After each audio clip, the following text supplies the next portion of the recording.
we're going to go over the E-Collar now. So in 99% of our cases, we actually use the Mini Educator by E-Collar Technologies. So that's this little guy here. And so this is what your box is going to look like. If I open it up, in here you'll see you have an owner's manual, some little information. These are important, don't lose them. They're here for reference in case you don't have this. So what you'll see here, this is the remote, big yellow thing. Next to that is our receiver, and this is actually the collar that goes on the dog. We also have a charger in here, and the charger does have a split cable, so you can actually charge both pieces at the same time, which is really nice. And then next to that, you have a little lanyard, or as a leash, as Tony likes to call it. So this actually clips onto your remote so that you can have that. And then in this little pouch over here, we have a couple items. This tool actually gets off the contact points. And then these here are longer contact points, so this is going to be for dogs that have long hair, medium to long hair. And then this guy here is our tester light that we can use.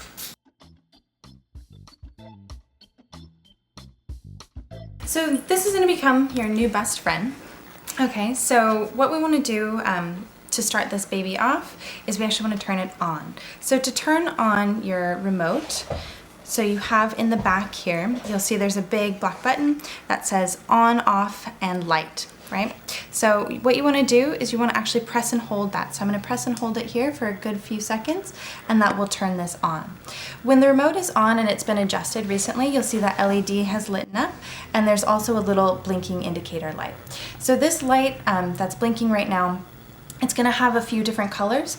So the colors actually indicate charge level. So green means it's fully charged, amber means it's starting to die, and red means it's definitely dying. As you can see right now, the LED has dulled, and so that's really just to conserve battery. But if you adjust it at all, it will light right back up. What we have here on the LED face, so we have a little M and a little C, and then right in the middle there's a number. So the number is actually going to be the level you will be correcting your dog at, the level that the stim will be at, okay? So that level goes from 0 all the way up to 100. So if I dial, you'll see how it goes up, and 100 will actually say hi, like hello. M and C on either side stand for momentary and continuous. Momentary stands for momentary, exactly that. That means that if you press the black button when it's set to MC, you will actually see the correction will go for 1/125th of a second. It's really, really quick. It's over and done with, even if you hold the button. Whereas continuous, if you press and hold that button, it will go for as long as you're holding, but actually maxes at 10 seconds. Just to give you a little bit more demo on that, you'll see on the side here, that's the black button, and this is the red button. So right now with the MC, black button set to momentary, and red button set to continuous. So you'll see it goes as long as I'm holding down that red button.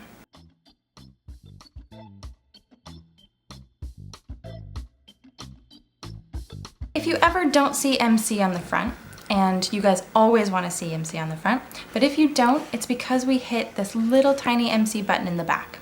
So if I tap that right now, back on the front, you'll see there's just M.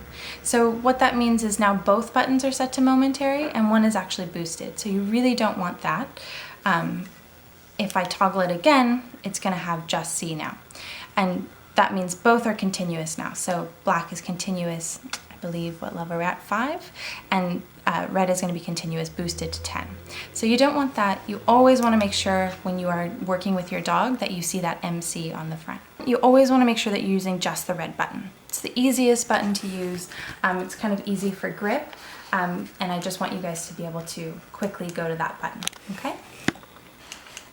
In addition to that, on the LED screen, we have that little 1D flashing at the top. So that really just stands for one dog. We do have other models of the remote that have, 2 dog collars, things like that. So it's not really too important here, but it does indicate that you're able to adjust this level when it's flashing.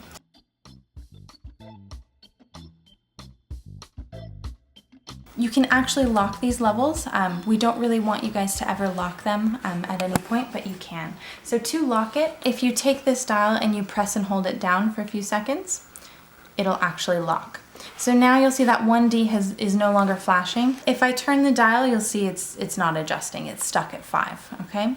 So the reason we don't want you guys to do this is if at any point you need a level higher than 5, you actually have to take time to press and hold that dial in to have it open back up, and then by that point you may have missed an important moment to correct your dog. So always leave it open so that you can turn this dial and adjust to the level you need.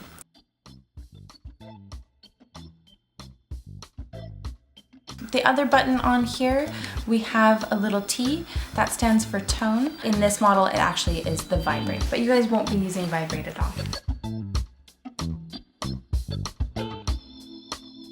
So last little thing to cover about the remote itself, in the back, we have just here, that's the charge port. So if you open this up, then you can plug in your little charger and you're good to go. Charge time on this is about 2 hours. So simply put, what you want, this is the dial. This goes clockwise, goes up, counterclockwise goes down. Red button only, it's the only one you guys will be using, and MC on the front. And that means you guys are ready to rock and roll.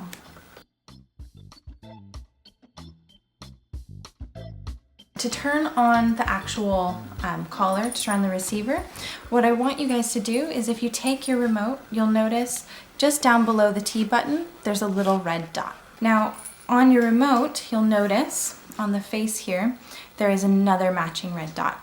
So what you want to do is take your remote with the red dot and you want to line it up to the receiver. You just want to touch them like that and it'll turn your receiver on.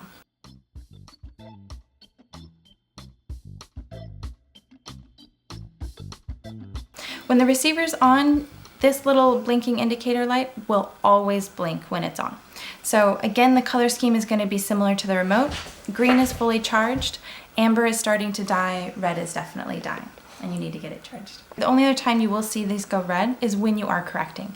So right now I'm going to correct on continuous, and you'll see that it goes red for as long as I'm correcting. But then immediately it will kind of go back to the blinking indicator light. What you'll see when this is open here, you have your 2 contact points here, and then you also have your model number here in the middle, in between those contact points, and you have a little charging port that you pull open, so that you can also plug your charger in here to get this guy charged up. This receiver here is waterproof, but to have that be waterproof, you always want to make sure that you fully close that little charging port. So the other function of that on-off button is the light function. So what that means is if I tap that on-off button, if I just tap it for a quick second like this, it'll actually turn on a light on the dog's collar.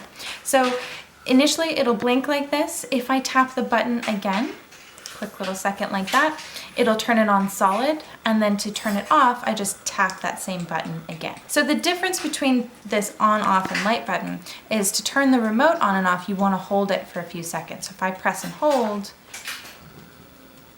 then it turns off. Okay, same thing, I have to actually press and hold for it to turn back on. Now if I don't, if I hold it for just a few seconds like that, it'll actually turn that light on. Okay. The reason we have this on here as a fun little disco light is actually just if you guys are out walking your dog at night, it's dark out, you can actually turn that on. You can face the light indicator. Let me turn it on for you here. You actually face it downward on your dog so that it actually illuminates the floor so that you can see them when they're out, or cars can see them, however you like it. And this collar also has a half-mile range.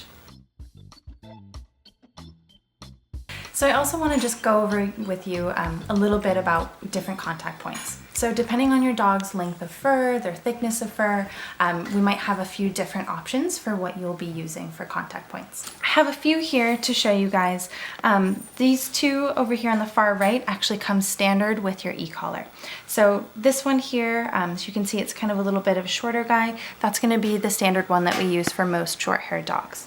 Then it also comes with a another slightly longer contact point. So you'll see these bits here are plastic, and they have little tiny metal points at the top that go through the fur to connect to your dog's skin. Then if you have, a dog that's got quite a bit thicker hair or longer fur, then we want to switch over to these thick fur contact points. So these, as you can see, they're all metal here, and they also have a pretty fine little point there at the top.